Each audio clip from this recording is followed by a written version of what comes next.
Boa noite a todos. Fiz algumas considerações bem rápidas sobre o nosso encontro de hoje. E nosso encontro de hoje a gente vai começar, falando sobre o laudo e o parecer pericial contábil, estrutura e conteúdo. Meu objetivo qual que é? Meu objetivo é que vocês tenham a noção da distinção entre um e outro. E esse material que eu vou apresentar para vocês, ele vai mostrando todo um fluxograma de como é que é o andamento. Em seguida, eu vou mostrar para vocês, com base em algumas informações de um processo, só que eu não vou poder gravar, então, tipo assim, uma parte a gente vai fazer gravado, quem estiver assistindo depois não vai ter problema, Quem estiver junto no online aqui ou no presencial, tem a oportunidade de acessar o processo. Por quê? Porque, na verdade, assim, o processo é público, qualquer pessoa pode ir lá, Só que as aulas eu disponibilizo elas depois no YouTube. E eu não tenho, digamos, eu como advogado, beleza, era advogado do processo, posso abrir, mas para não gerar nenhum tipo de conflito, do tipo assim, poxa, apareceu lá os dados e tudo mais. Ainda mais porque no dia de hoje eu vou apresentar para vocês, de um processo da Justiça do Trabalho.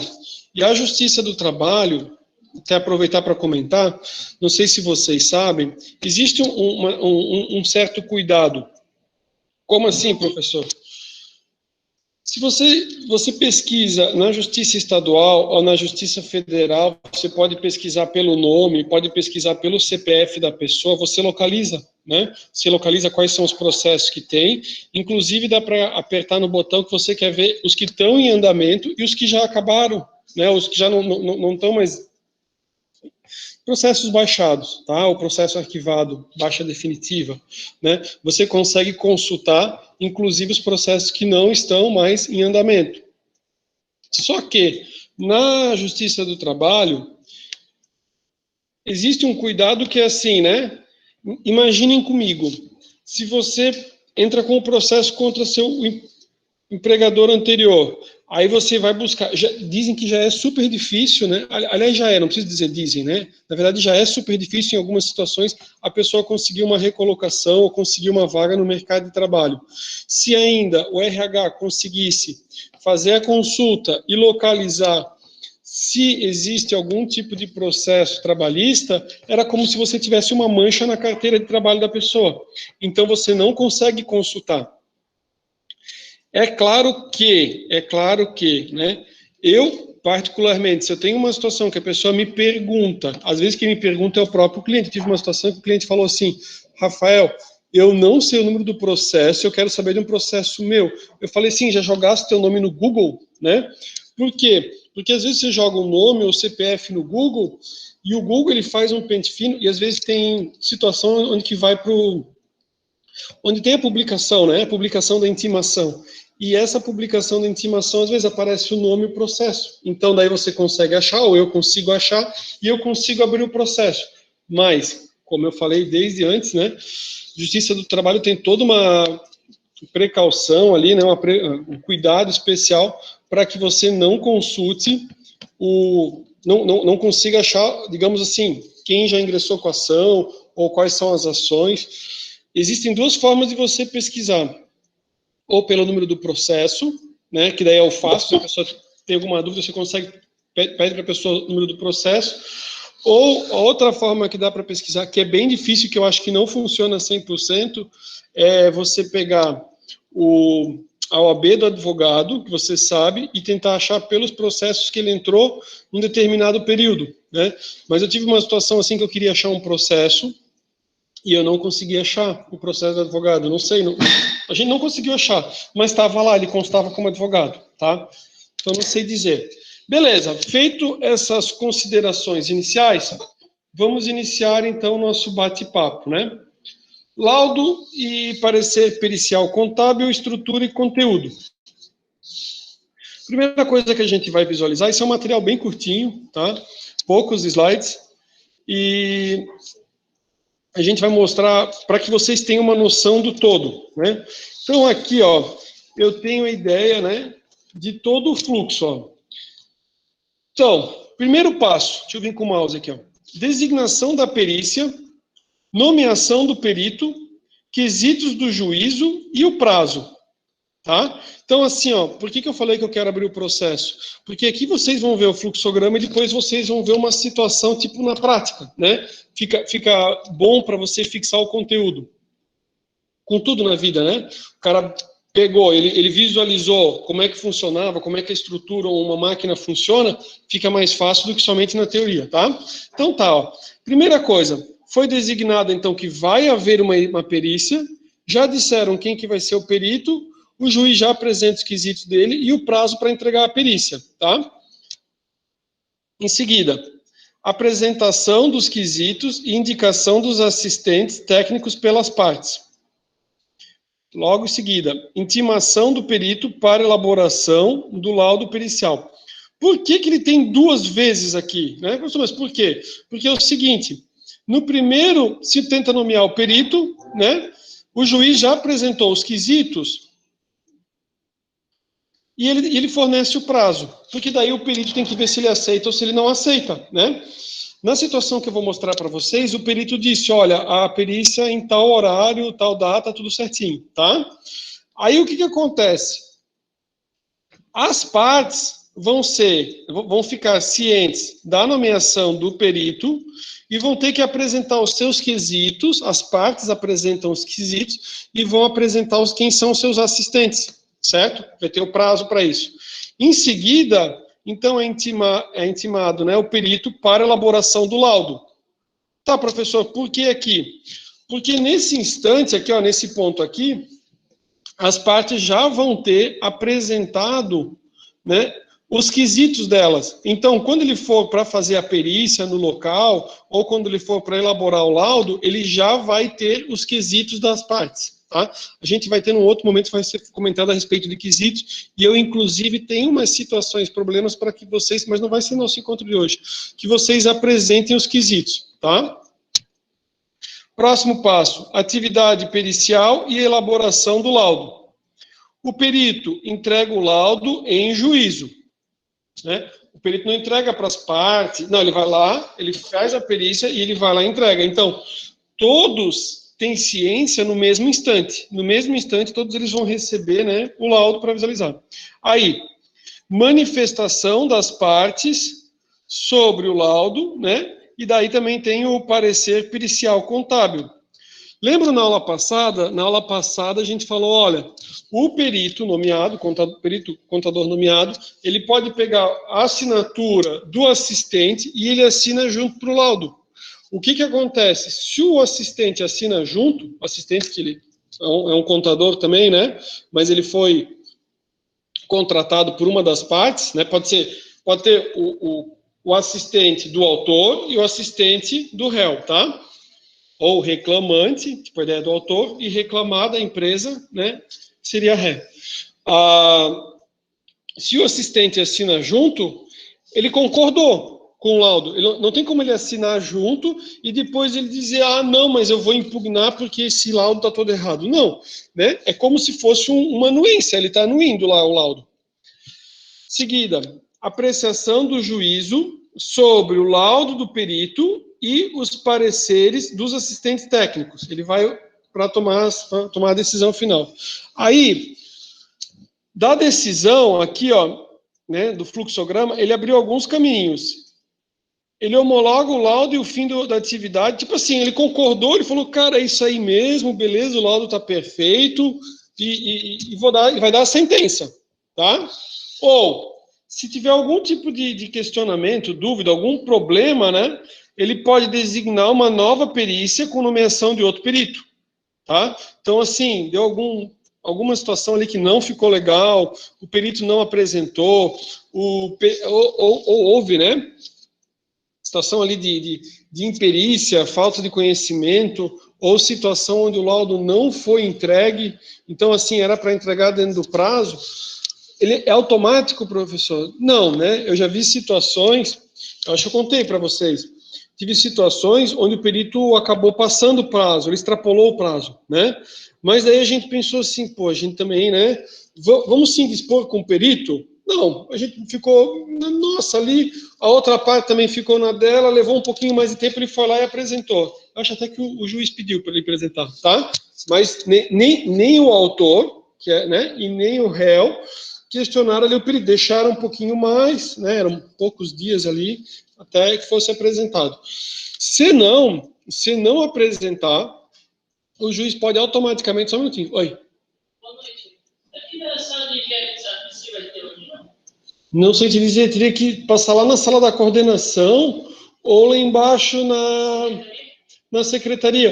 Eu iria assim, não sei se já foi na coordenação, não sei se ela é junto com o pessoal, eu sei onde é que é de contabilidade, ADM, assim, que daí sobe aqui no segundo andar, vai lá no final uma porta antes, mas se não, pergunta na secretaria. Parece que teve muitos professores que estavam com problema de trânsito na estrada e eles iam fazer online. Então, pode ser que teu professor, ele começou a aula online, alguma coisa assim, aí tu vê para tu conseguir acesso. Valeu. Beleza, pessoal, retornando aqui. Estão aí comigo? Deixa eu ver se alguém escreve alguma coisa no chat. Presente. Beleza, então tá. Às vezes o cara tá falando aqui, tá todo mundo já já tá em outra já. Beleza, então assim, ó, que bom, tá todo mundo aí, tá vendo, tá todo mundo respondendo. Então assim, perito não apresentou, perito apresentou assim, tipo, é imprestável assim o laudo, né? Aí o juiz vai lá e nomeia um outro perito, tá? Aí, ó, isso é uma situação. Na verdade tem, aqui ó, tem uma situação que ele homologa, outra situação que ele designa uma nova perícia. Só que tem uma terceira situação aqui, ó, que ele vai para esse amarelinho. O que é esse amarelo? Esse amarelo é o seguinte: os assistentes, né, eles fazem alguns outros questionamentos e daí não ficou bem claro, né? Não ficou bem claro para o juiz, porque assim, ó, se o assistente faz uns questionamentos que eles são tidos, né, conhecidos como meramente protelatórios, tipo assim, o réu não quer pagar e está enrolando, então ele vai cada vez, o cara cria empecilhos, sabe? Então, não, faz mais umas perguntas, vai, e não vai a lugar nenhum. Aí o juiz diz, não, peraí. Se o juiz entender que o laudo está excelente, ele vai dizer, o laudo está bom, isso aqui aparentemente é meramente protelatório e indefere, tá? Professor, é comum? Nem sempre. Vou pedir uma pausa bem rapidinho para explicar para vocês. O que acontece? O juiz, ele tem que tomar todo o cuidado, né? Deixa eu perguntar uma coisa. Quem é que era... Eu sei que vocês não assistem, mas vocês devem saber de alguém. Quem é que era a que era advogada no BBB agora recente? Era a Carol Conká ou era a Melanie, uma coisa assim? Vocês têm que perguntar para alguma outra pessoa. Lumena. A Lumena que era advogada, né? Tá. Eu não assisti nenhuma vez o Big Brother, né? Eu só soube que tinha aquela Carol Conká, que quando estava ligando às vezes o rádio para vir na estrada, que eles diziam que a guria saiu com quase 100% de reprovação. Mas eu vi nas redes sociais uma situação que era assim, ó, ele dizia assim, você quer saber como é que é o curso de Direito? É como se você estivesse num ambiente com 30 daquelas pessoas ali, que eu não sei quem foi o pessoal que colocou ali, também não quero dizer, né, vai que depois dá problema, né, mas 30 daquelas advogadas que estavam lá no BBB, ou daquela advogada que estava no BBB, é como se eu estivesse num ambiente com 30. Então, assim, é discussão para tudo quanto é lado, beleza? Brincadeiras à parte, eu comentei isso porque eu tenho um processo que eu ingressei contra o município, o Estado e a União, em relação à saúde. A responsabilidade é dos três. Tipo assim, eles se resolvam, certo? A União já disse assim, ó, olha, se eu tiver que fazer, eu aceito e coisa e tal, mas já quero dizer desde já que todos os entes vão arcar, município, Estado e União. Peguei, usei a da contestação e já coloquei na minha réplica, beleza? O que acontece? Não quero entrar tanto detalhes, também precisam dizer, professor, não me interessa. Mas o que acontece é assim, ó, o pessoal tem um problema de saúde, e eu comprovei para o juiz, eu mostrei para o juiz e disse assim, juiz, com 70 mil, você deixa de gastar mais de 1 milhão, né? E é importante esse tipo de tratamento. Aí, a União, ela faz o tratamento pelo SUS. Só que o estado de Santa Catarina não tem, e o município não tem. Aí eles dizem assim, mas não teve a negativa. Eu tinha negativa, tinha apresentado a negativa. Mas tem que ter fila de espera. Mas não tem como ter fila de espera porque, primeiro, não tem nem médico para te atender e não tem nem fila de espera porque já foi negado. Então, o próprio juiz já foi falando isso, beleza? O que o juiz fez? Para vocês entenderem o que eu quero falar é aquela questão da Lumena. O que o juiz fez? O juiz chegou e falou assim, olha, ele falou sobre cada um dos pontos que o Estado e a União e o município tinham questionado, e ele falou assim, ao meu ver, está bem claro. O cliente, né, que é o autor, ele fez o pedido foi negado, não tem fila, explicou tudo bem direitinho, como eu acabei de comentar para vocês, e ele falou assim, eu estou só fazendo essa decisão aqui, porque para mim está concluso para mim aplicar a sentença. Eu não preciso fazer mais perícia nenhuma. Eu não preciso fazer perícia. Por quê? Porque o autor, que é o meu cliente, ele apresentou toda a documentação médica. Porque daí eles dizem assim, mas tem que ser do médico do SUS. Vocês sabem que se o cara tem que ir pelo médico do SUS, o cara passa anos e não consegue, porque o cara não consegue ser atendido pelo SUS, né?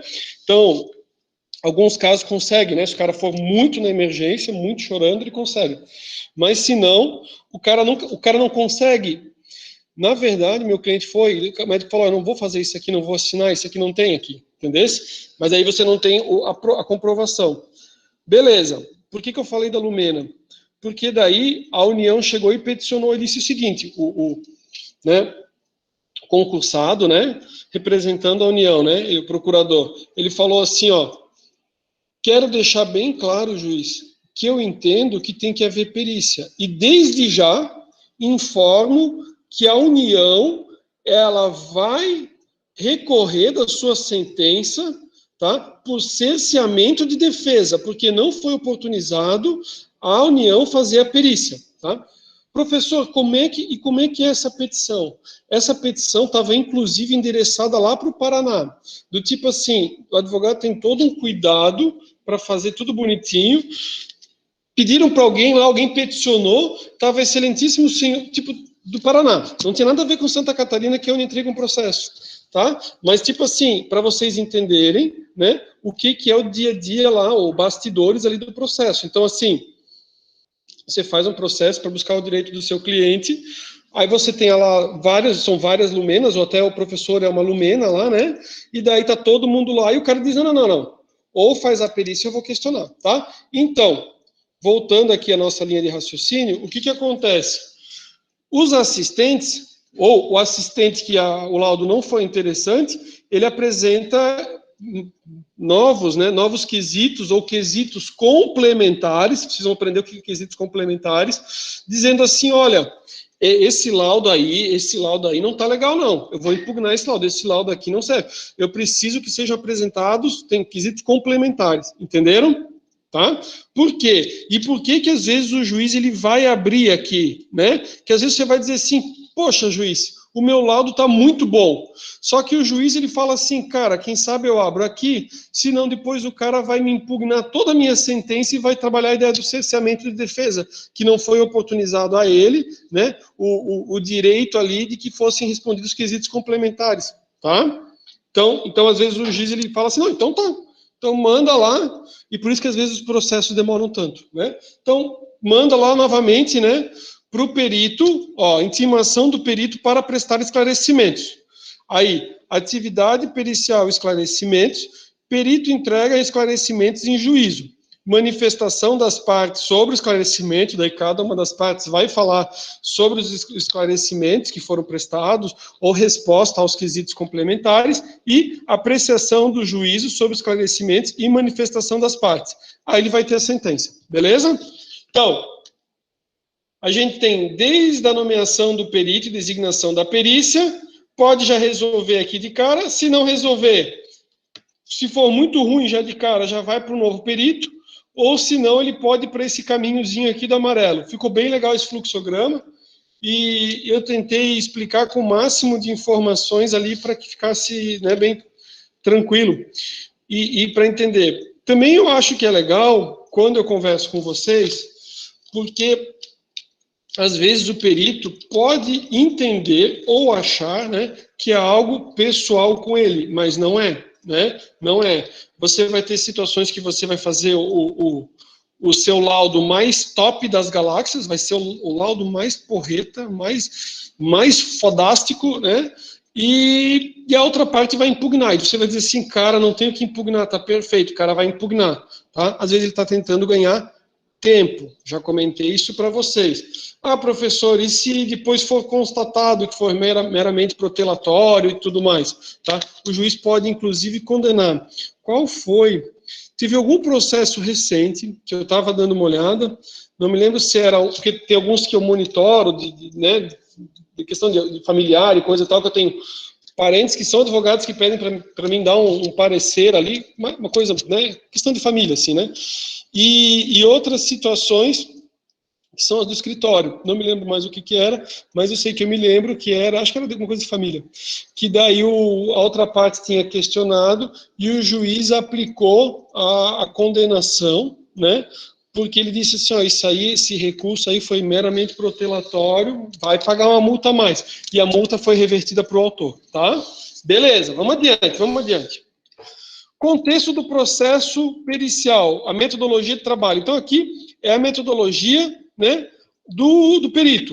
Então, primeira coisa que ele vai fazer, retirada dos autos em carga, né? Isso aqui a gente está pensando no processo físico. Ah, professor, se o processo não for físico, aí ele vai pegar o processo em meio eletrônico, tá? Ele vai ter conhecimento do processo como um todo. Por quê? Porque ele tem que ter uma noção do que ele vai aceitar, né? Ele vai se comprometer a fazer um serviço por um determinado valor, ele vai estabelecer os honorários. Que nem eu falei para vocês na aula passada, ninguém vai aceitar os honorários com os olhos fechados ali no escuro, né? Lembrando, que nem eu falei para vocês, sempre contem ou considerem, né, que depois podem haver quesitos complementares, pode pedir um esclarecimento a mais, né? Não deixe tão justo o seu preço, né? Não deixe tão justo o seu preço, que se depois você tiver que se deslocar daqui até o fórum, já o cara está pagando para trabalhar. Daí não dá, né? Daí não dá. Beleza. Planejamento dos trabalhos, como é que vai acontecer, o cronograma, aviso de início dos trabalhos. Aliás, deixa eu comentar uma coisa para vocês. Mais adiante no nosso conteúdo, o nosso conteúdo vai falar sobre os honorários periciais. Então a gente vai ver, vai ter tipo um quadro que dá para usar sempre, se vocês quiserem, né? Ele é bem bacana para estabelecer o valor dos honorários. Então, com base na complexidade, vocês vão estabelecer. Isso eu vou pedir para que vocês façam o cálculo, até para ter um norte, né?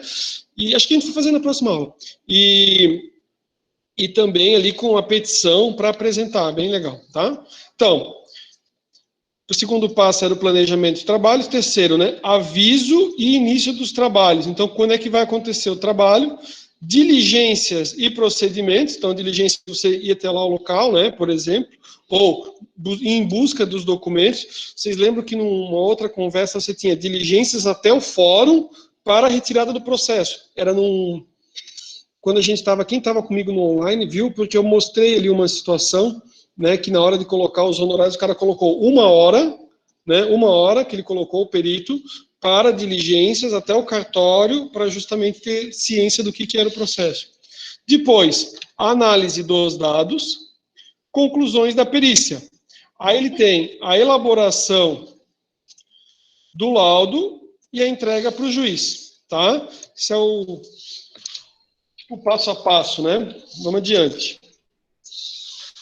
O que é o laudo e o parecer? Então, tanto o laudo contábil quanto o parecer pericial contábil, eles são documentos escritos, nos quais os peritos devem registrar de forma abrangente o conteúdo da perícia e particularizar os aspectos e as minudências que envolvem o objeto e as buscas de elementos de prova necessárias para a conclusão do seu trabalho.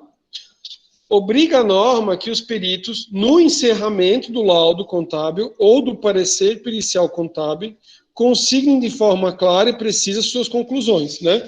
Então, você tem, né, toda a situação onde você faz a descrição, né, Gustavo, você tem como se fosse ideia dos fatos, né? O que aconteceu, que você foi em diligência, buscou, recebeu tais documentos, analisou os documentos, e depois lá no final você vai ter de forma bem clara ali as suas, né, o seu entendimento, a sua compreensão sobre a situação, né?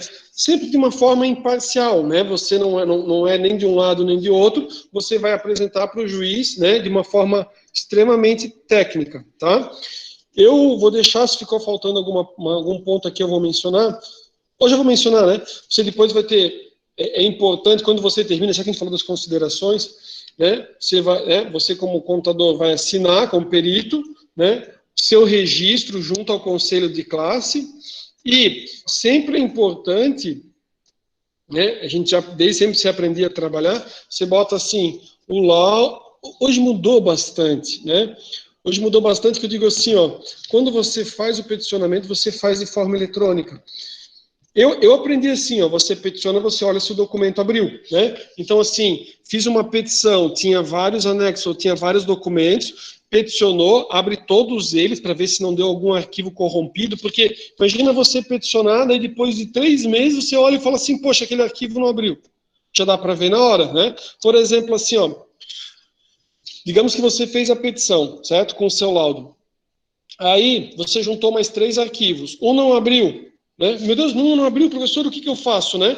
Pega, faz uma nova petição e diz, olha, em razão, né, do arquivo 2 não ser possível abrir, né? Peticiono novamente, requeiro a juntada do documento 2, por exemplo.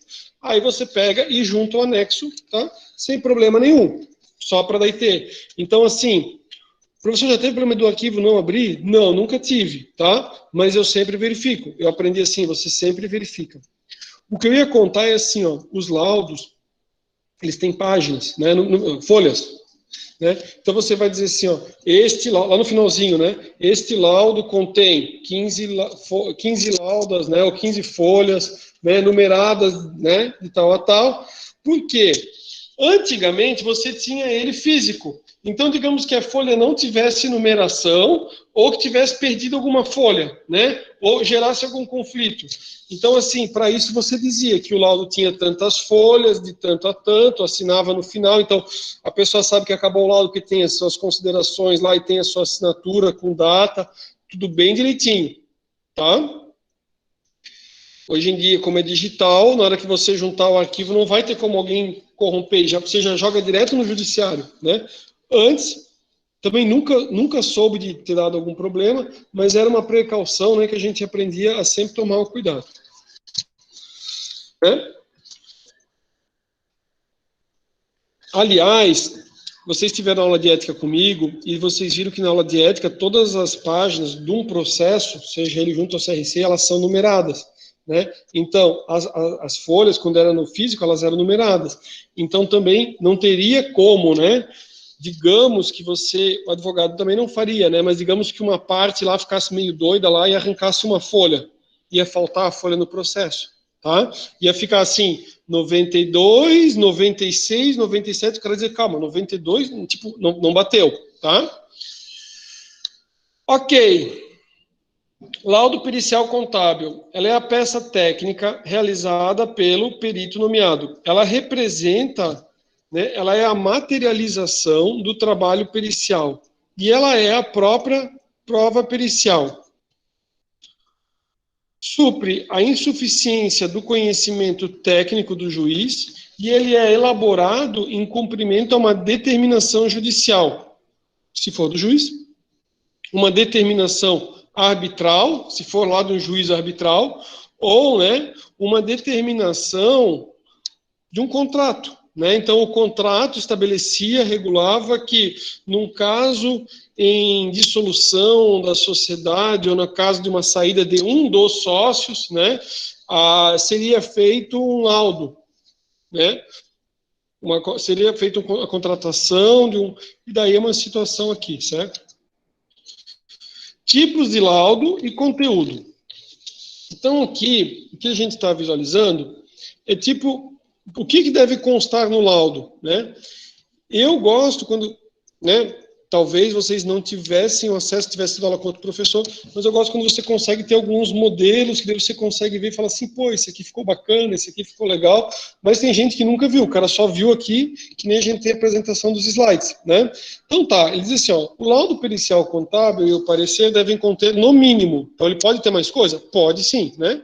Mas no mínimo ele tem que ter, ó, deve ter a identificação do processo e das partes, então, tem o número do processo e tem, né, quem que é o autor, quem que é o réu, a síntese do objeto da perícia, a que se destina aquele trabalho que está sendo feito, né? Então, assim, descreveu ali quem que eram as partes, você tem assim, né, este laudo tem por objetivo, coloca, né, de uma forma simples ali, atendeu ali a síntese do objeto da perícia. A metodologia adotada para os trabalhos periciais, então, assim, ó, eu vou fazer a avaliação da empresa. Tá. Baseado no que você fez a avaliação? Qual foi o critério utilizado? Aí você vai dizer, eu fiz o critério conforme a norma contábil tal, os CPCs tal, para apurar. É isso, tá? Por quê? Porque se o assistente vai analisar o seu laudo, ele tem que olhar e dizer assim, não, realmente o cara fez dentro dos critérios da legalidade dentro do que foi exigido. Aí, a identificação das diligências realizadas. Precisou ir na empresa, precisou ir na contabilidade, numa outra contabilidade para pegar os dados que tinha da antiga, alguma coisa assim, né? Como é que aconteceu? Seguida, transcrição. Transcrição. Transcrição significa o quê? Ele botou a pergunta e colocou a resposta. É transcrição e resposta aos quesitos. Então, o autor fez 5 perguntas. Pergunta 1, aí transcreve, resposta. Pergunta 2, transcreve a pergunta, coloca a pergunta que ele colocou, resposta. Pergunta 3, e assim ele faz, né, com cada uma delas, tá? Isso vai fazer parte do laudo. Transcrição e respostas aos quesitos para o parecer pericial contábil, onde houver divergência, né? Então, teve divergência, ele pode explicar ali no laudo. Transcrição dos quesitos, respostas formuladas pelo perito contador e respostas e comentários do perito contador assistente. Conclusão, né? Conclusão, considerações finais. Conclusão, os anexos e os apêndices, né? Lembrando, né? Anexos é aquilo de uma outra fonte, de um terceiro, e apêndices são materiais que foram desenvolvidos por você, né? Então, em apêndice está lá uma entrevista que foi feita com não sei quem, você que fez a entrevista, né? Então, é um apêndice. Assinatura do perito fará constar sua categoria profissional de contador e seu registro, só um pouquinho. Deu vontade de tossir. E o seu... fará constar sua categoria profissional de contador e o seu número de registro no CRC. É permitida a utilização da certificação, né? Para usar a certificação digital ali, para assinar os documentos. A apresentação do laudo e do parecer contábil. Aliás, esse negócio de assinar os documentos, eu precisava pedir um documento para um médico, né? Aí o médico falou assim, Rafael, eu vou te mandar pelo WhatsApp. Aí eu falei, doutor, vou ter que ir lá na Caixa, né? Na Caixa, gosto muito do pessoal da Caixa, né, queridos? Gosto muito de vocês, né? Então depois distribuem meu vídeo lá, os caras não me atendem bem, né? Mas assim, o que acontece? Eu, né, vivi para ver, né? No ano passado, eu acho que até comentei com a turma. No ano passado, eu fui lá na Caixa Econômica, precisava um dia na Caixa Econômica, resolver uma coisa para mim. Fui lá, peguei aquela fila, tem muita gente, essas questões de pandemia, aí o pessoal vai lá sacar, sei lá, seguro-desemprego, FGTS, de tudo, né, de tudo, tem muita gente lá. Aí, isso era uma sexta-feira, né, eu já fui bem tranquilamente, né, geralmente, quando eu tenho que resolver essas coisas, assim, eu levo quando era, né? Depois já não era mais. Quando eu fui no passado já não era. Mas, por exemplo, tive uma outra situação, eu levava as provas para corrigir numa pasta e eu ficava corrigindo as provas. Já passei por isso, né? Então, tipo assim, professor, como advogado não dá para se impor e coisa e tal, dá para se impor, né? Às vezes vale a pena? Vale, com certeza. Às vezes vale a pena ficar corrigindo as provas, né? Corrijo as minhas provas, chego lá, sou sorridente, as pessoas são sorridentes e as coisas funcionam muito bem. Tá, professor, o que o senhor queria comentar? Queria comentar que era assim, ó, era uma sexta-feira e a pessoa queria sacar um cheque tipo de uns 5 mil reais, tá? Aí ele chegou lá, ele e o celular. Aí o cara falou, ó, eu quero sacar o cheque. E isso tipo, é como uma sala de aula, assim, eu lá no fundão, sentadinho, esperando a minha vez, porque a minha fila não era no caixa, a minha era para falar com o gerente, né? Então eu ia falar com o gerente da agência e o cara lá foi nos caixas, né? Daqui a pouco o cara, ele falou tão alto, ele estava tão revoltado, porque o que acontece? Eu fiz o documento do carro. O documento do carro é só no celular. Eu falei sim para o despachante, mas tá aí o físico. Não, doutor, agora é só no celular. Pensei, porra, que merda, né? Só no celular, beleza. Essa pessoa que eu falei, ele foi na Caixa Econômica Federal e ele foi no mesmo norte. Ele levou o documento dele só no celular. A Caixa Econômica Federal disse que não aceitava aquilo lá, que não tinha normativa deles lá e que eles não podiam receber. O cara chegou na sexta-feira, você imagina, tipo, sexta-feira, você tá louco para receber os 5 mil reais, tem um monte de conta para pagar, um monte de coisa para fazer. Eles falaram assim, ó, volta aqui na segunda-feira, pega toda a fila de volta, que levava horas, né, cada vez que eu fui lá, levou 1 hora e pouco, né, e daí você volta outro dia, né. Então, assim, ó, tem situações, né, todo mundo está usando certificado digital. O médico, que nem eu falei para vocês, ele falou, Rafael, se tu quiser eu já faço tudo com certificado digital, aí é beleza, né? Mas para você levar a cópia, às vezes, quando você precisa ir, dependendo da instituição e coisa e tal, tipo a Caixa Econômica, se eu levar cópia de laudo médico lá, é situação de liberação da FGTS, tá? Então, tipo assim, leva cópia do laudo, não passa, né? Se não tiver os dizeres bem direitinhos ali, como é que é, também já não passa, né? Passa, né? Mas assim, ó, na dúvida, mandar para Brasília e ser reprovado e você fazer 100% perfeito, né? Eu fiz 100% perfeito. Beleza, daí deu certo de primeira, né? Beleza. Então, eu acho que eu até passei já, né? Tava aqui numa folha, já estou em outra. Só um segundo. Beleza, aqui era. Agora vamos para cá. Apresentação do laudo e do parecer. O laudo pericial contábil e o parecer pericial contábil são orientados e conduzidos pelo perito contador e pelo perito contador assistente. Nele devem ser registrados, né? Então, a forma, né, circunstanciada, clara, isso aqui é como é que ele deve ser, né? Como é que deve ser conduzido, como é que deve ser registrado, como é que deve ser redigido, né? Então, assim, ó, ele deve ter uma forma, né, tipo detalhada, como é que foi que aconteceu, ele deve ser de uma forma clara e objetiva, ele deve ser de uma forma sequencial e lógica, né, o objeto da perícia também.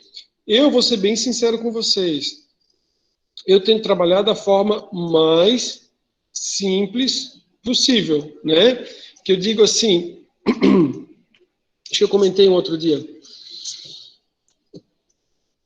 só que não sei se foi a turma de vocês, que às vezes você está com o pessoal e o cara já está, em termos de raciocínio, assim, anos-luz na frente, né? Então, o cara começa meio que de trás para frente e o cara escreve com linguajar, tipo assim, fodástico, né? Aí perguntaram assim, Rafael, o que você acha, né? Tipo, da manifestação. Eu falei, olha, eu particularmente escrevo bem simples, né? Eu explico, tipo, o que é, tipo, no primeiro... É que nem quando você tinha as aulinhas de redação, já falei que a minha sogra é professora de português, então, assim, ó, naquele primeiro parágrafo, o cara tem que entender o que vai acontecer para diante, certo? Então, assim, o parágrafo inicial, tu dá aquele nó que o cara já tem a noção, e depois tu vai desenvolvendo. Mas eu não começo assim, ó, tipo de trás para frente, que o cara tem que ler, quando ele chega na terceira página, ele entendeu o que era lá na frente. Quer ver um exemplo? Tem um filme, já é antigo, já, chamado Pulp Fiction, né? Meu sogro falou uma vez para mim, ele falou assim, porra, mas esse filme eu não entendi nada. Porque ele mexe nas ordens do filme, e daí quando você chega no final, você começa a entender o que aconteceu, né? Então, assim, e os outros filmes não, geralmente eles fazem naquela ordem cronológica, né? de uma forma linear, assim, certo? O que eu estou querendo dizer assim, ó, o que está se dizendo aqui do laudo? Cara, faz de uma forma linear, né? Não precisa fazer um negócio de outro mundo, nos Paranauê, que o cara começa de trás para frente, o cara tem que estar na folha 10 para entender o começo, né? Explica lá qual que é o objetivo, já coloca, primeiro parar, aí depois detalha, beleza? Sequencial e lógica, que a gente estava comentando, o objeto da perícia, os estudos e observações realizadas, as diligências que foram executadas para a busca dos elementos de prova necessários, quais foram os critérios e qual foi a metodologia adotada, né, para dizer que está dentro das normas técnicas, né, dentro das normas brasileiras de contabilidade, os resultados devidamente fundamentados e as suas conclusões. O que é uma forma circunstanciada? Ela é uma redação pormenorizada, minuciosa, efetuada com cautela e detalhamento em relação aos procedimentos e aos resultados, né, do laudo pericial contábil e do parecer. Síntese do objeto da perícia, o que é? O relato sucinto, de forma que resulte numa leitura compreensiva dos fatos relatados ou na transcrição resumida dos fatos da lide, sobre as questões básicas que resultaram na nomeação ou na contratação do perito. Aqui, quero comentar com vocês o seguinte. A gente escuta bastante, entre nós, advogados, né, do tipo assim, cara, que tipo de orientação que você recebe, que nós recebemos como advogado, né? Eles falam assim, ó, se coloque no lugar do juiz. Você recebe uma quantidade gigantesca de processo todos os dias.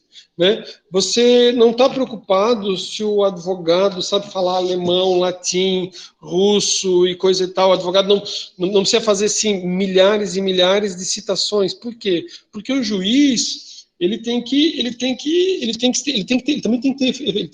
que ser efetivo, né? Ele também tem que ter eficiência. Então assim, ó, ele é cobrado. Existe entre o sistema lá do judiciário a questão da produtividade.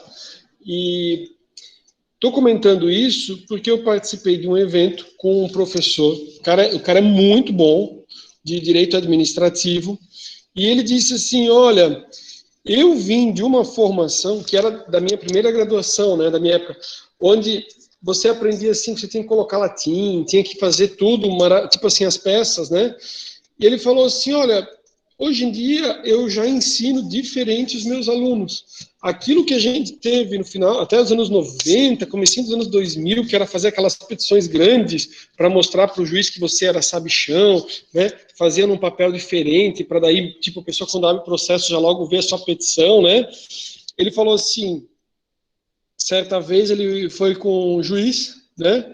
E ele tinha feito uma petição lá de 50 laudas, né? 50 folhas a petição, né? Aí ele foi para despachar com o juiz. Ele falou, preciso conversar com o juiz para explicar a situação, uma situação de muita urgência, né? E daí, então, eu preciso despachar com o juiz. Chegou, o juiz atendeu ele sentou na frente do juiz e ele explicou. O juiz pegou as 50 folhas, assim, virou lá na última, ou nas duas últimas, onde dizia os pedidos, né? Escutou ele, aí ele falou, ok, e despachou. Aí ele falou assim, cara, a partir daquele momento, eu percebi, por exemplo, assim, o juiz está cheio de coisas, então, assim, faça de uma forma sucinta, o mais clara possível, né? Não adianta o cara fazer laudas e laudas e junta lá 50, 20 folhas de jurisprudência tudo quanto é lugar, tipo, o cara não é isso, né? Não estou dizendo para não botar a jurisprudência, claro que sim, né? Mas não precisa botar assim, 6 iguais, mais 6 de outro, mais, sabe? Né? Ou explicar para o juiz, ou tentar explicar para o juiz o que é, né? O que é negligência? Tipo assim, as coisinhas básicas, né? Você não precisa explicar para o juiz o básico, o cara passou no concurso, o cara sabe, tá? Beleza, diligência. O que é diligência? Todos os procedimentos e atos adotados pelo perito na busca de documentos, na busca de coisas, né? Na busca de informações ou quaisquer outros elementos de prova, bem como todos os subsídios necessários à elaboração do laudo pericial contábil e do parecer pericial contábil, mediante termo de diligência quando possível, desde que tais provas não estejam incertas nos autos.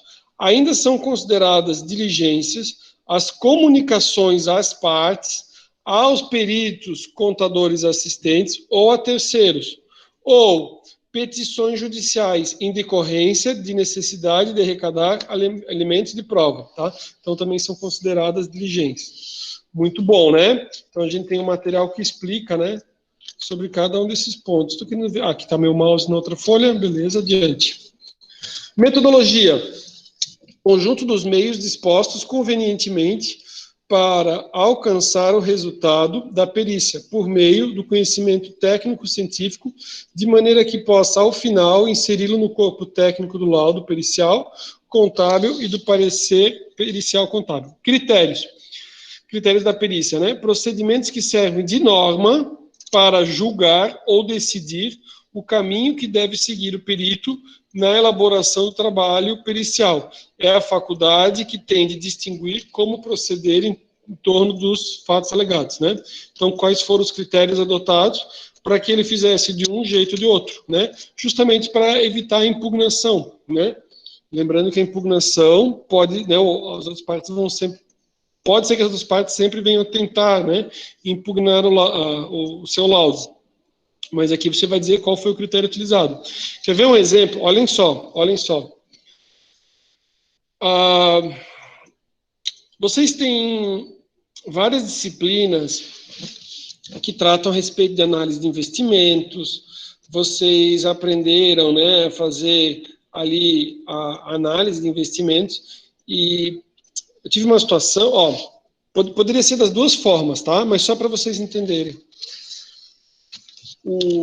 Foi nomeado um engenheiro para que o engenheiro considerasse qual que era o valor de um determinado bem. Vou ter que dizer para explicar, né? Era para ser avaliado o valor de um hotel. Quanto que valia um hotel, né? Não é um hotel, né? Um hotel específico que foi pedido a avaliação. Aí ele pegou as normas da ABNT relacionadas ao assunto, e daí ele disse assim, eu não me lembro mais como é que era, porque já faz muito tempo, tá? Isso era no máximo os anos 2000, tá? No máximo anos 2000, era bem novo. Mas foi assim, ó, eu me lembro, né, que ele tinha, você poderia fazer o critério com base, né, no faturamento. Por quê? Porque às vezes você tem empresas que ela não tem, tipo assim, o que vale da empresa não é lá o galpãozinho alugado ou o estoque que ela tem, é a capacidade dela de gerar faturamento, né? Aí vocês tiveram aula de administração financeira e orçamentária, o que ele faz? Ele faz uma projeção de faturamento, traz a valor presente considerando uma taxa, ele diz, olha, essa empresa vale tanto, tá? Esse é um critério. E no laudo do engenheiro, o engenheiro, ele falou, eu não me lembro qual que era o critério que ele foi utilizado, mas ele colocou os dois. Ele falou assim, olha, no primeiro momento se pensou nesse, eu não me lembro se o faturamento era baixo e ele usou o outro, eu acho que o faturamento não era tão alto, e ele falou assim, não, mas então o melhor método para avaliar seria o quê? O quanto custaria, né, fazer novamente a edificação. Então ele não considerou como prédio, porque um hotel, imagina, um hotel tem, tipo assim, se o hotel tem 100 quartos, ele tem no mínimo 100 camas ou mais, que às vezes você tem com mais camas, 100 televisores só para os quartos, mais as salas. Então o que ele fez? Ele fez um inventário de tudo e considerou, né, pegou, por exemplo, alguns quartos, bateu fotos, explicou como é que era cada um dos quartos, estabeleceu quanto seria para reconstruir ou refazer, né? Então, o que ele fez? Ele considerou como se fosse novo e pegou deu uma depreciada, né? Porque os móveis também não eram novos, né? E ele fez. E daí ele estabeleceu o valor do patrimônio. Me lembro que era em torno de uns 20 milhões na época, né? Então, assim, o que eu estou dizendo? O cara tem, né? Ele falou, olha, dependendo, por exemplo, talvez se fosse aqui em Balneário Camboriú, ele ia valer pelo faturamento, que o faturamento está nas alturas. Ou talvez não, ou talvez que nem... Eu pensei no faturamento agora, mas talvez vocês digam assim, não, professor, o que vale mais não é nem quanto o hotel fatura, mas é o terreno, porque cada vez que a gente vê nas notícias, eles dizem assim que os terrenos custam, não sei, tipo assim, custa muito mais do que o prédio fatura. Por isso que você tem, né, aquele Hotel Fischer famoso e coisa e tal, que agora vai virar uma edificação residencial, né? Por quê? Porque o cara pensou, faturou tanto ou teve oportunidade de vender para a Procava. A Procava vai construir um prédio super bacana, né? Enfim, é o que acontece muito na nossa região.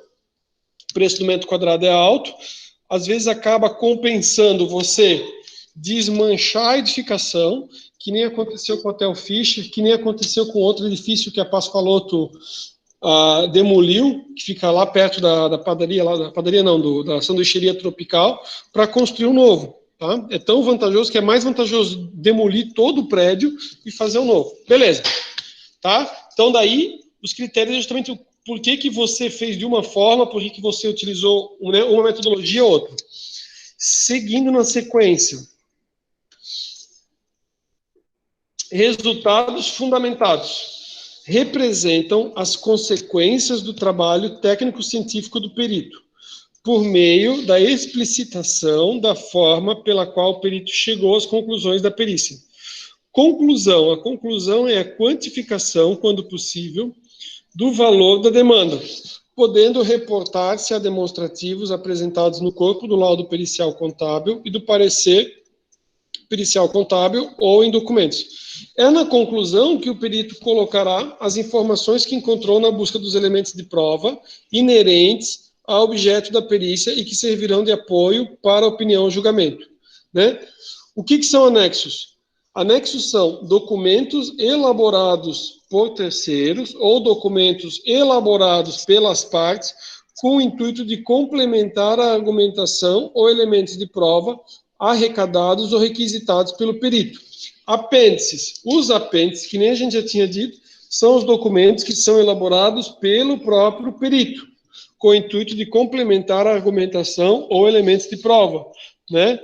Aí não precisa, por exemplo, às vezes você não precisa botar tudo no corpo do seu laudo, né? Você pode deixar ali um outro ponto, né? Que também você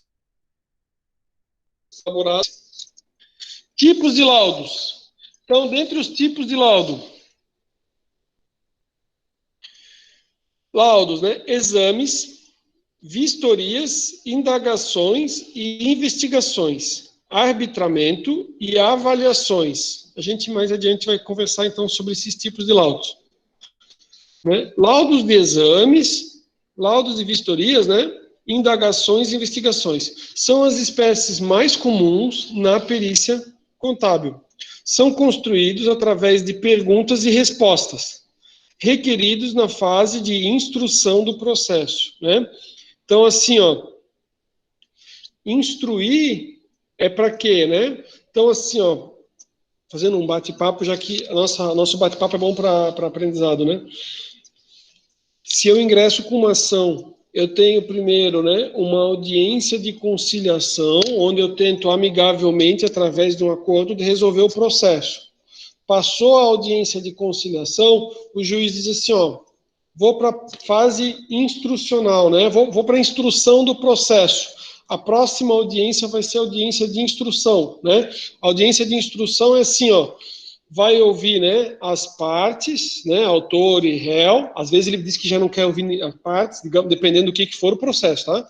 Mas ele vai dizer assim, olha, o que o autor tinha para dizer e o que o réu tinha para dizer já foram ditos nas petições. Tipo, o advogado já disse, o advogado do autor, o advogado do réu. Não tenho mais nada para ouvir de autor e réu, só vou ouvir as testemunhas. Tá? Eu tenho situações, eu cuido bastante para instruir com o máximo de informações do processo. Então, eu tenho, por exemplo, uma ação de assédio moral. Perdão, eu tenho uma ação de assédio sexual no ambiente de trabalho. E foi muito chato, muito chato. Daí eu tomei todo o cuidado e eu juntei, eu falei, olha, eu vou juntar os vídeos. Eu vou juntar os vídeos quando a pessoa faz a proposta, né? E a pessoa insiste assim na proposta, é muito horrível. Eu tive assim que assistir, depois assim tomar tipo, esquecer da mente, assim, porque é horrível o linguajar da pessoa para uma mulher. Isso não existe assim, né? É uma coisa assim horrível. Aí o que acontece? O juiz recebeu uma ação trabalhista, ele falou assim, ó, a parte tem tantos dias para apresentar a contestação. O juiz não quer nem, o juiz falou, não quero nem ver a pessoa aqui. Porque, tipo assim, ó, tá comprovado, entendeu? Tá lá na gravação, a gravação é fidedigna e tudo mais. O cara fala, ó, se quiser fazer um acordo, já faz um acordo, né? Apresenta a sua defesa, se tem defesa e coisa e tal, e eu já quero ir direto para a sentença. Tipo assim, não quero nem ter que te ver, tá? Então, assim, se não, o que acontece?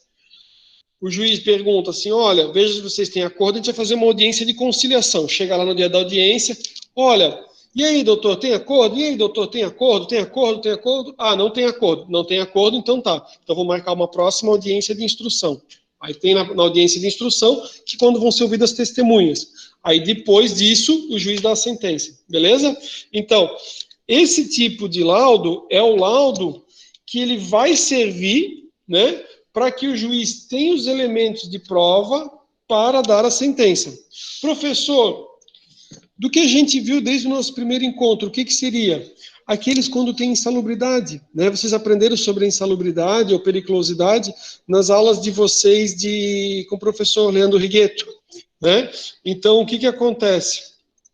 Já na primeira audiência, o reclamante diz, olha, eu trabalhava em ambiente insalubre e não recebia insalubridade. O juiz vai nomear um perito. O juiz não tem como dizer, você trabalhava num ambiente salubre ou você trabalhava num ambiente insalubre. Então, já vai direto para uma perícia, tá? E essa perícia vai servir para instruir o processo, tá? Vocês estão gostando, assim, quando a gente vai conversando, eu vou tentando explicar um pouquinho mais para a gente ter as informações e os detalhes? Espero que sim, né? O que vocês acham? Sim, senhor. Então, tá, obrigado, Davi. Obrigado, Ana, Thiago também, valeu. Sim. Que bom, obrigado. Vamos seguir. Ó, laudo de arbitramento, ele surge na... Sim, obrigado.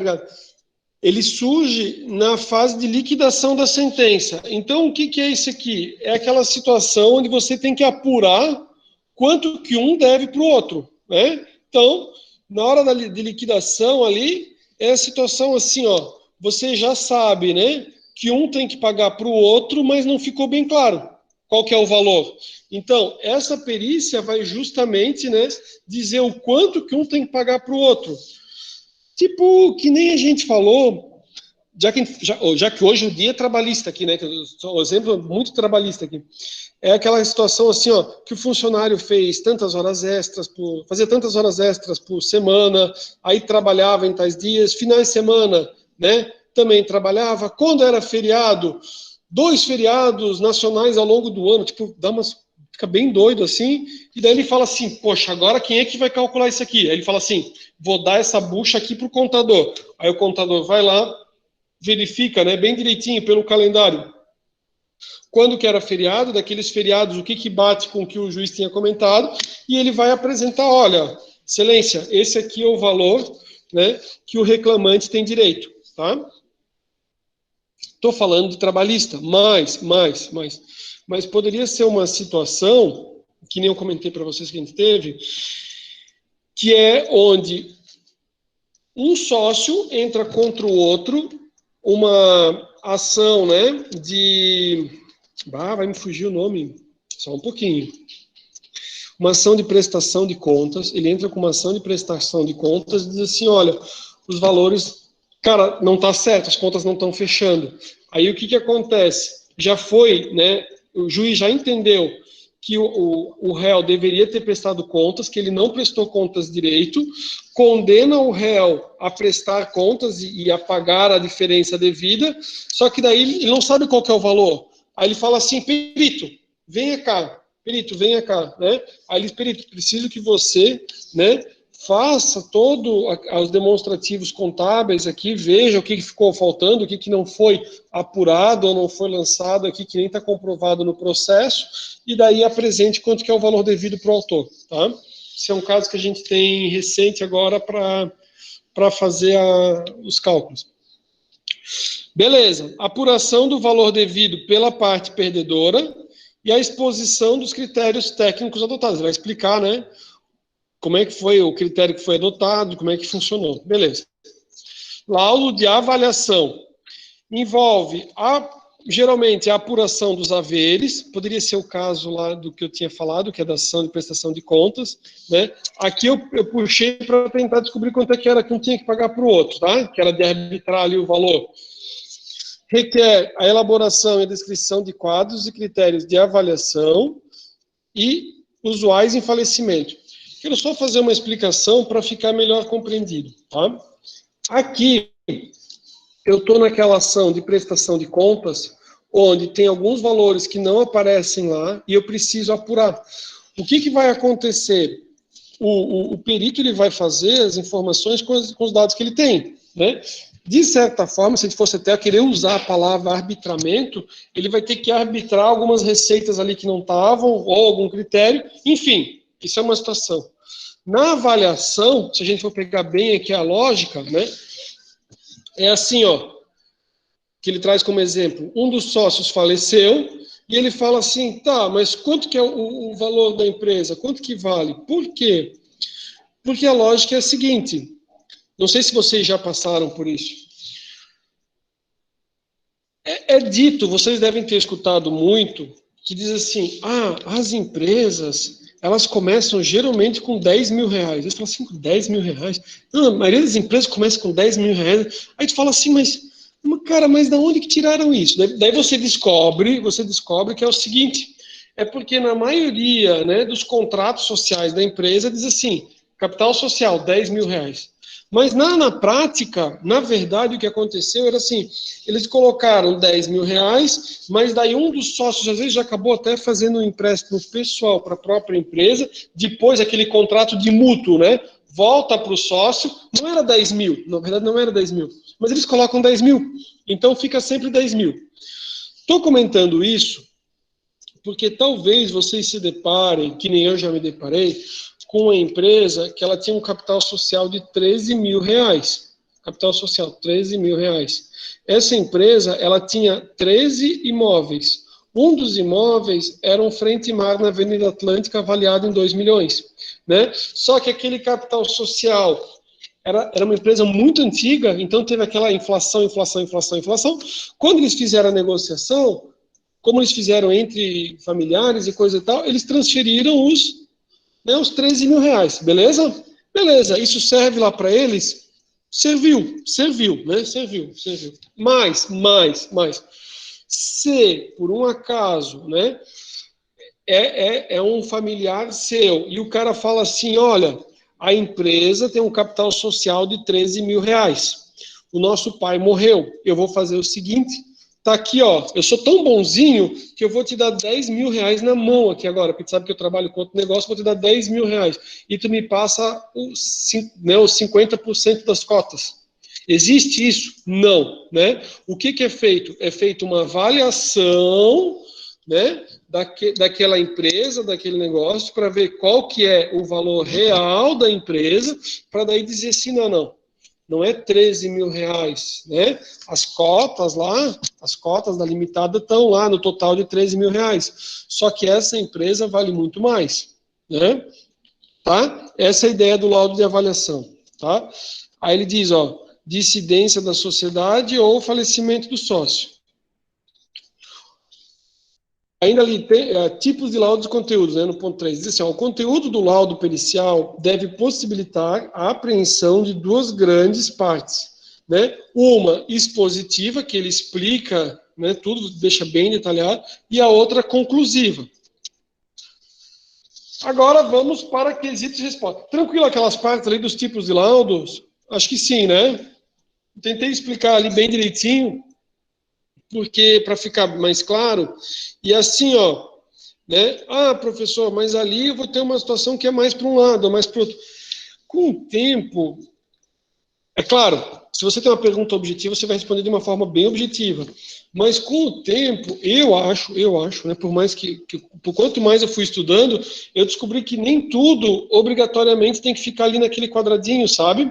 Às vezes você pode ter uma situação que ela extravasa um pouco os limites daquele quadradinho. Aí você vai dizer, não, professor, mas ela é mais para cá, então você coloca ela aqui. Ela é mais, né? Eu não sei, eu vi isso quando eu já estava no começo da graduação. Ó, Ó, muito bem, a Betina falou, ó, precisa de laudo de avaliação também para aumentar a capital social de uma SA com imóveis. Estamos fazendo isso essa semana no escritório. Legal, ó, viu? Por quê? Para apurar bem direitinho, né? Como é que seria? Bem bacana. Obrigado, Betina. Então tá. Seguindo. Vamos agora... Fez uma carinha feliz, legal. Quesitos e respostas. Então, quando a gente chegar na parte quesitos e respostas, né, é dito assim, ó, você transcreve os quesitos, apresenta as respostas. Qual que é a ordem? Né? Aqui está como hierarquia, né? Qual que é a ordem? A ordem é o juízo, né? Perguntas do juiz, do autor e do réu. Juiz, autor e réu, tá? Ordenação em que foram formulados, então você vai fazer na ordem que foram apresentados, né? E apensados ou juntos com os autos do processo. Considerações finais. Então, fatos contábeis, conclusões técnicas, conclusões com alternativas, se necessário, comentários técnicos a respeito de quesitos formulados pelas partes. Conclusões com alternativas, olha, é que assim, ó, eu vou tentar comentar o que eu vejo muito da questão da alternativa, porque na minha mente é o que aparece bastante, né? Caiu a minha apresentação? Voltou. Com alternativas é assim, ó, eu faço um pedido para o juiz, isso aqui é em pedidos, tá? Depois eu vou puxar aqui para as considerações. Eu faço um pedido para o juiz e eu digo assim, juiz, o que eu quero é isso aqui, ó, o que eu quero é esse celular aqui, é o A. Aí eu escrevo assim, né, embaixo assim, né, eu escrevo assim, alternativamente, né, tudo em caixa alta, tudo em letra maiúscula, né, vírgula, né. Caso, né, Vossa Excelência não possa me dar o iPhone 12 Plus S Master Blaster, Master, né? Alternativamente, caso não possa me dar esse, né, requer, seja concedido, né, ou seja, fornecido, né, tô brincando, não vai dar, nunca vai ter isso no celular, né? Mas eu quero dizer assim, ó, eu faço um pedido, aí eu boto assim, alternativamente, né? Caso Vossa Excelência não seja, né? Caso Vossa Excelência entenda de uma outra forma, né? Então eu requeiro tal situação. Ou seja, o que eu quero é esse celular aqui. Se o juiz entender, não, Rafael, esse celular aí, cara, esse tu não ganha. Aí eu digo assim, juiz, então esse aqui, juiz, esse aqui, ó, esse aqui, né? Ou esse. Rafael, seja mais claro. Uma situação onde eu quero, por exemplo, a aposentadoria especial, que ele vai ganhar um salário mais alto. Aí eu digo assim, excelência, se não for possível a aposentadoria especial, então a aposentadoria por tempo de contribuição, ou outra, entendeu? Então, é alternativamente, o que eu quero é a que dê mais. Se não for aquela, então eu ainda alternativamente aceito essa. Se eu for pensar aqui em considerações, eu poderia pensar assim, ó, que lhe foi indagado uma situação, né? E ele diz assim, tá, e se não fosse isso, se fosse uma outra? Aí você poderia dizer, olha, eu acho que é isso, alternativamente, né, de uma outra, com outro caminho, coisa e tal, seria isso, tá? Isso seria para mim uma conclusão com alternativas, pensando nos meus pedidos com alternativas. Isso é muito que eu comentei com vocês, que como você trabalha e vai sempre fazendo uma coisa, cada um tem uma percepção de mundo conforme o que vive, né? Eu nunca me esqueço de uma charge, um desenho, alguma coisa assim, aquilo com um gráfico, né? Eu vi um gráfico, para mim era um gráfico, era claro que era um gráfico, né?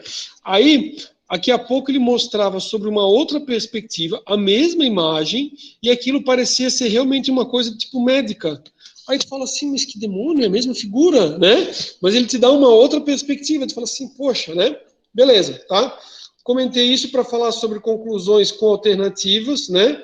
Que daí ele dá várias possibilidades. Eu tentei pensar no que é no meu dia a dia, que são meus pedidos, né? Com alternativas também, tá? Beleza, comentamos sobre os comentários técnicos a respeito de quesitos formulados pelas partes. E daí vem o encerramento. Então, ó, lembra que eu falei bem no comecinho? Eu falei, vou falar agora, porque vai que não... No encerramento tem lá, ó, inventário, número de folhas. Este laudo contém tantas folhas numeradas e tanto, né? Registro da quantidade de anexos. Então, você tem lá os anexos, quais são? Rúbrica. Você dá uma, não é assinatura completa, mas você dá uma rubricada em todas as folhas, isso no físico, né? A data e a assinatura, né? Aí você vai ter mandado, já fez o seu carimbo, show de bola, bota o carimbo assim, né? Coloca o carimbo. Professor, vou fazer com certificado digital. Faz com certificado digital. E o professor tem carimbo? Eu tenho. O professor usa o carimbo ou imprime na folha? Imprime na folha, né?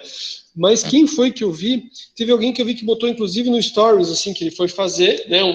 Não é professor aqui da faculdade, né? Mas aí fez, foi lá e carimbou. Era contadora, inclusive. Ela botou contadora e coisa e tal. É uma pessoa que tem bastante, assim, bastante seguidores no Instagram e coisa e tal. Ela botou, assim, o carimbo dela de contadora, assim, sabe? Não apareceu o nome completo, nem o número, né, que ela fez para no Instagram, né? Mas apareceu o começo, o primeiro nome dela, assim, e o Conselho Regional de Contabilidade. Beleza? Então tá. Aqui, o que acontece? Eu atualmente não faço, tá? Mas a lógica é assim, ó. Como é que é geralmente em petição, né? Você coloca, né, a data, a assinatura e embaixo tem o rol de documentos, né? Rol de documentos, daí tá lá assim, documento 1, 2, 3, e fica tudo naquela mesma folha. Isso quer dizer o seguinte, que se alguém estiver vendo, o juiz estiver vendo, você sabe que tem lá 7 documentos. Então, nos documentos vai ter 7 documentos, tipo, além daquele, né? Além do laudo, por exemplo, tá? Então é isso. Professor, faz hoje em dia? Não, dificilmente eu faço. Eu junto tudo, mas eu não tenho eu não coloco ele. Eu acho que eu vou pegar um outro dia e eu vou mostrar como é que eu faço, só que daí eu vou tirar, porque eu deixo a pasta, eu boto a pasta com o nome e eu boto uma sequência. Eu vou mostrar para vocês como é que eu faço a sequência. Por exemplo, assim, ó, os meus arquivos, eles são todos numeradinhos, eles não ficam perdidos. Então eu tenho assim, ó, por exemplo, nos meus processos, né? Petição inicial, procuração, declaração de hipossuficiência, documento de identidade, CTPS, endereço, e eu vou seguindo uma sequência dos documentos. Esses são os documentos como eu peticiono. Então eu boto assim, ou eu boto, né, 01, geralmente eu boto 01, 02, 03, 04, e vou fazendo a sequência.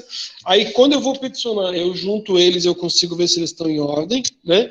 Eu aprendi desde sempre a fazer assim. Professor aprendeu na faculdade? Não, né? Mas os escritórios fazem. Todos os escritórios de advocacia, pelo menos que eu conheci, né? Os caras eram super organizados e fazem. Professor, já viu gente que não faz assim? Já. Eu não sei como é que o cara vive. Por quê? Porque cada vez que você vai ter uma movimentação, você vai abrir uma outra pasta e você fica organizado. Se você não fizer isso aí, cara, aí é o caos em terra, né? Se você tiver muito volume de trabalho, eu acho, né? Isso eu posso mostrar um pouco mais adiante para vocês terem um parâmetro. Eu crio uma pastinha só para vocês verem ali a lógica, para não mostrar com os dados dos clientes. Outros aspectos. É importante, né, ter um cuidado com a estética do laudo, com as margens e os espaços e o prazo de entrega.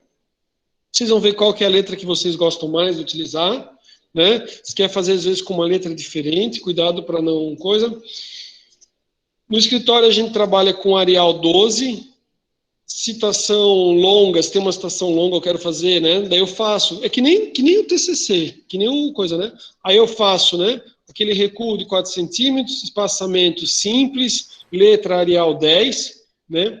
Eu, quando peticiono algumas coisas que não são do escritório, mas que são minhas, né? Eu já peticionei com Courier New, que a gente utilizava num outro escritório há muito tempo atrás, que eu achava bonitinho, mas realmente assim, ó, para ler, né? O Times New Roman e o Arial, assim, são muito bons, né? O Courier é aquele tipo máquina de escrever, né? E o professor tá velho, quer fazer tipo letreira máquina de escrever, né? Enfim, achava legal. Cara, tem alguns processos que daí, claro, eu vou sempre seguindo a sequência, né? Que eram os meus particulares, tipo, não meus, mas é tipo assim, uma questão que não era do escritório, é uma questão que eu atendi e eu fiz sozinho, sem escritório. Aí eu usava Courier New, tá? Beleza, vamos adiante. Então, em relação às margens, nunca vi, né, nenhum juiz questionar. É uma questão de estética e melhor para visualizar. mas daí fica a seu critério, né? Já comentei para vocês que, se possível, eu tento colocar, né? Tipo assim, se dá para fazer uma petição numa única folha, cara, eu reduzo os espaçamentos, puxo lá em cima e tudo. Por quê? Porque o juiz abre um arquivo só, né? Não vai fazer a segunda página só com a sua assinatura, né? E aquele espaçamento que você dá para dizer, né? Desde o endereçamento, excelentíssimo senhor juiz de direito, né? Até você chegar processo número, se eu consigo fazer uma página, eu dou uma puxada, deixo ele bem curto, tá? Isso eu faço com os processos eletrônicos. Mesmo no físico, cara, mesmo no físico eu faria também com espaçamento pequenininho ali, porque hoje em dia você não tem mais aquilo que foi destinado, né? Que daí ele pegava e despachava no próprio processo, vai estar no computador também. Atualmente é tudo eletrônico, não conheço mais nada que seja físico, e eu não sei dizer se dos processos dos antigos, se ainda existe o processo físico. Por quê? Porque, por exemplo, na Justiça Estadual, que ainda existiu por um período um pouco maior, né, eles estavam no sistema chamado ESAGE, e eles já levaram, acho que praticamente todos para o novo sistema, que é o tal do sistema EPROC, que é o mesmo da Justiça Federal.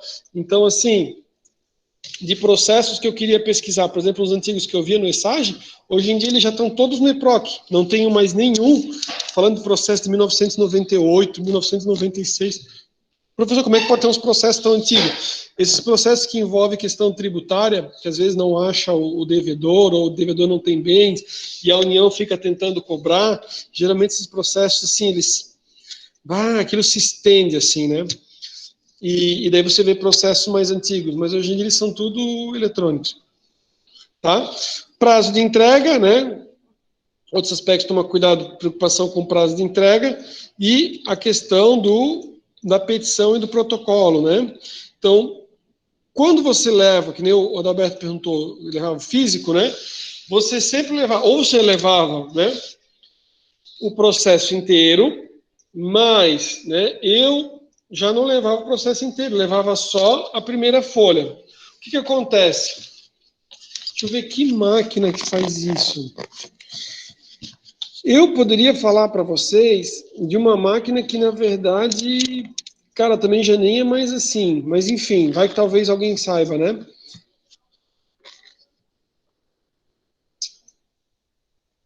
Estou tentando pensar, assim, ó, antigamente você tinha um cartão ponto que o cara pegava, fazia assim, né, apertava, baixava uma alavanca, né, e ele registrava o horário, certo? O que era os processos quando eles eram físicos? Você chegava com o processo, tinha a maquininha, você pegava assim a primeira folha do processo e você colocava. Quando você colocava aqui, ela fazia, né, o registro de quando que ele tinha sido recebido. Então ele tinha o horário tudo certinho. Protocolava, muito bem. Protocolava. Daí o que acontece? Por quê? Porque daí você sabe se se ele é tempestivo, se você entregou no dia certo com data. E você botava dentro de um baú, assim, ficar dentro de um baú. Aí o que acontece? Lá, isso bem na entrada do fórum. Assim, dentro do fórum tinha secretaria, né? Aí, disso, ele era distribuído para as várias varas. Então, vara civil, primeira vara civil, segunda vara civil, né? Vara lá, a criminal, a outra criminal. Então, assim, o juizado especial, conforme era o processo endereçado, depois eles distribuíam o processo. Só que quando você fazia o tal do protocolo, você fazia que era o protocolo da sua petição, né? Botava lá e você já fazia junto um protocolo que era a sua cópia. Por quê? Porque se acontecesse alguma coisa, você tinha, não, mas eu protocolei. Só protocola a primeira folha. Então, você não precisa pegar e imprimir 20 folhas para fazer as 20. Nunca tive problema, né? Cheguei a viver isso, não era advogado, minha primeira faculdade não foi direito, né? Mas daí fui trabalhar no escritório quando eu comecei a fazer o curso de direito, muito para impugnar, na verdade, os laudos, né? E auxiliar em umas questões. E daí a gente ia, como, né, eu morava em Blumenau, O escritório era outra cidade, a gente tinha vários processos, eu estava às vezes sempre na estrada. Quando tinha processo em Blumenau, era eu que protocolava. Se eu estava indo para Balneário, precisava passar em Brusque, alguma coisa assim, eu já protocolava, né? Eu pegava os processos em carga. Professor, meu professor não era advogado, mas eu tinha autorização para pegar, né? Isso quando não era advogado, beleza? Vamos seguindo. Outras características a observar. Então, eles inventaram... Vocês querem... Vamos fazer um intervalo de uns 15 minutinhos? É que assim, ó, a faculdade pediu para que não fizesse intervalo por causa do presencial. Só que eu não tenho ninguém no presencial, né? E é puxado a gente fazer sem intervalo nenhum, sabe? Vamos fazer um intervalinho, então, de uns 10 minutinhos. Não é porque não tem ninguém no presencial. Aí eu também dou uma respirada aqui, tomo uma aguinha e a gente volta, então, daqui uns 10 minutinhos, pode ser? Às umas 8h42 a gente volta, né? Tá bom? Aí eu vou parar a gravação, dar uns 10 minutinhos para me dar uma levantada e dar uma respirada. Beleza, pessoal?